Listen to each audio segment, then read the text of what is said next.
ওয়ালাইকুম রহমতুল্লাহি ওয়া বারাকাতুহু আহমাদুন সাল্লাল্লাহু আলাইহি ওয়াসাল্লাম মাসুবিল্লাহি মিনাশ শাইতানির রাজিম বিসমিল্লাহির রহমানির রহিম বাবু ফাসলি মা বাইনাল কাবরি আল মিম্বার। আজকের বক্তব্যের বিষয় হলো কবর ও মসজিদে নাবাবির মিম্বরের মধ্যবিত্ত স্থানের ফজিলত সম্পর্কে। আমি যে হাদিসটি তেলাওয়াত করেছি সূরা বুখারী প্রথম খণ্ড পর্ব হচ্ছে 20 অধ্যায় হচ্ছে 5 হাদিস নম্বর হচ্ছে 1195 হাদিস নম্বর হচ্ছে 1195 1195। ফাসলিশ এটি একটি আরবি উচ্চারণ যেটি আমাদের ভারতবর্ষ সহ সারা পৃথিবীর অসংখ্য ওলামায়ে কেরাম যারা এই 1200 বছর ধরে ইসলাম নিয়ে গবেষণা করে তারা মূলত সওয়াদের পর হরফ সেটিকে তারা দোয়াত ধরে থাকে। তারা আরবি উচ্চারণ করে ওয়াল ফাদ এলি আর ফাজলি দুটির অর্থ এক নয়। ফজিলত আন আব্দুল্লাহ ইবনু যায়েদ মাজিইনি আন্না রাসূলুল্লাহি সাল্লাল্লাহু আলাইহি ওয়াসাল্লাম কালা মা বাইনা বাইতি মিম্বার রাউসাতুন মিন রিয়াজিল জান্নাহ। আব্দুল্লাহ ইবনু যায়েদ মাজিইনি একজন সাহাবী রাসূলুল্লাহ হতে বর্ণিত, আল্লাহ রাসূল সাল্লাল্লাহু আলাইহি ওয়াসাল্লাম বলেছেন, আমার ঘর ও মিম্বরের মধ্যবিত্ত স্থানটুকু জান্নাতের বাগানগুলোর একটি বাগান। জান্নাতের বাগানগুলোর একটি বাগান। এখানে যে উচ্চারণটি আছে, যে হাদিসের যে উচ্চারণটি এসেছে, মূলত কোরআনের ব্যাখ্যা হচ্ছে হাদিস। কিন্তু মানুষ যেভাবে আরবি শিখেছে সেটা হাদিস থেকে তারা শিখেনি। আঞ্চলিক ভাষা এক জিনিস, কোরআন হাদিস বই পুস্তক হচ্ছে আরেক জিনিস। আঞ্চলিক ভাষা হচ্ছে এক জিনিস, কোরআন হাদিস বই পুস্তক হচ্ছে আরেক জিনিস। আঞ্চলিক ভাষা আপনার 100 বছর 200 বছর পর আপডেট পাল্টিয়ে যাবে, এটি স্বাভাবিক। কিন্তু বই পুস্তকের যে ভাষাগুলো, যেমন আজ থেকে 1500 বছর আগে, 1600 বছর 1447 হিজরি যে রানিং চলতেছে, তখন কিন্তু যে কোরআন নাজিল হয়েছে সে কোরআনের ভাষা কিন্তু আজও বিদ্যমান আছে। কিন্তু ওই ভাষাটা উচ্চারণ কিভাবে হবে সে মানুষ কিন্তু বর্তমানে বিদ্যমান নেই।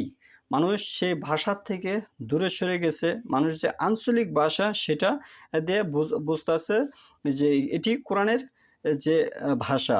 মূলত কোরআনের যে ভাষার আঞ্চলিক ভাষার সাথে কোরআনটা 100%, আঞ্চলিক ভাষা ধরেন 70%, এখানে 30% ডিফারেন্স হচ্ছে বা মানুষ করতেছে।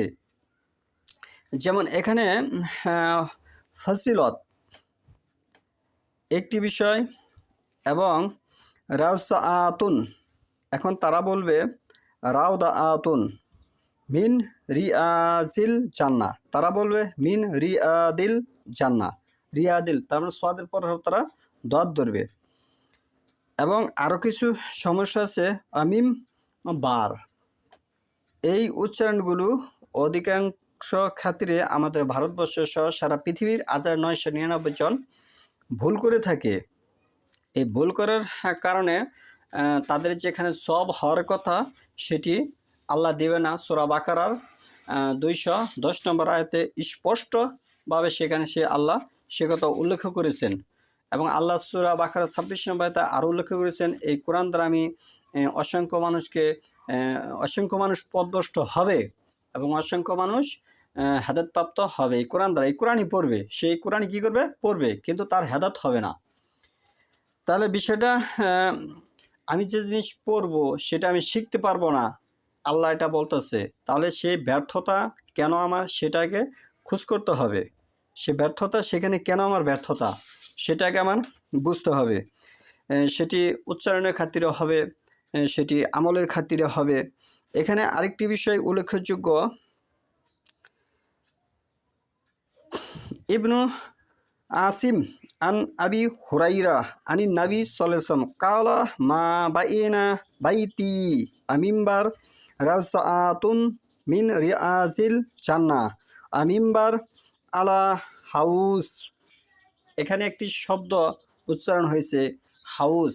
আমাদের গাঁও গ্রামের যে সমাজ, সেখানে কিন্তু অনেক খাতিরে আমরা অতি সংক্ষেপে দোকানে পারে বসে বলে ফেলি যে আমাদেরকে হাউজে কাউসার দেওয়া হবে।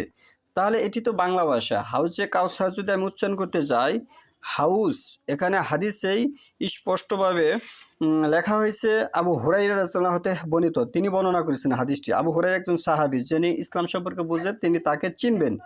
নবী সাল্লাম বলেছেন, এই কথাটি কি বলেছেন? নবী সাল্লাম বলেছেন, আমার ঘর ও মিম্বরের মধ্যবিত্ত স্থান জান্নাতের বাগানগুলোর একটি বাগান, আর আমার মিম্বর অবস্থিত আমার হাউস কাউসারের উপরে, আমার হাউজের কাউসারের উপরে। এই কথা কি বলেছে? হাউস শব্দটা কি উচ্চারণ করেছে? আল্লাহ রাসূল সাল্লাল্লাহু আলাইহি ওয়াসাল্লাম উচ্চারণ করেছে, কিন্তু মানুষ এটা কি করেছে? বদল করেছে। তারা বলতেছে হাউদ। হাউদ শব্দের অর্থ হচ্ছে মাছ, আর হাউস শব্দের অর্থ হচ্ছে কি? শরব। তার মানে সোয়াদের পরে হরফ, এ আপনি আপনার জ হবে, আপনি কি হবে? জ হবে। যদি জ না হয় তাহলে হাউস হবে না। তাহলে এই হাউস মানে কি? শরব, হাউস। আর হাউদ মানে কি? মাছ।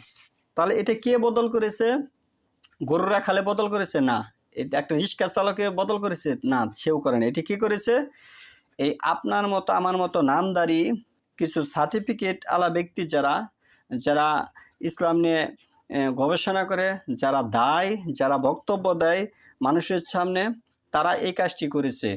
আর আল্লাহও বলেছে যে বিভিন্ন জায়গায় কোরআনের সূরা তবার মধ্যে এসেছে, অন্যান্য সূরায় এসেছে এবং হাদিসেও এসেছে যে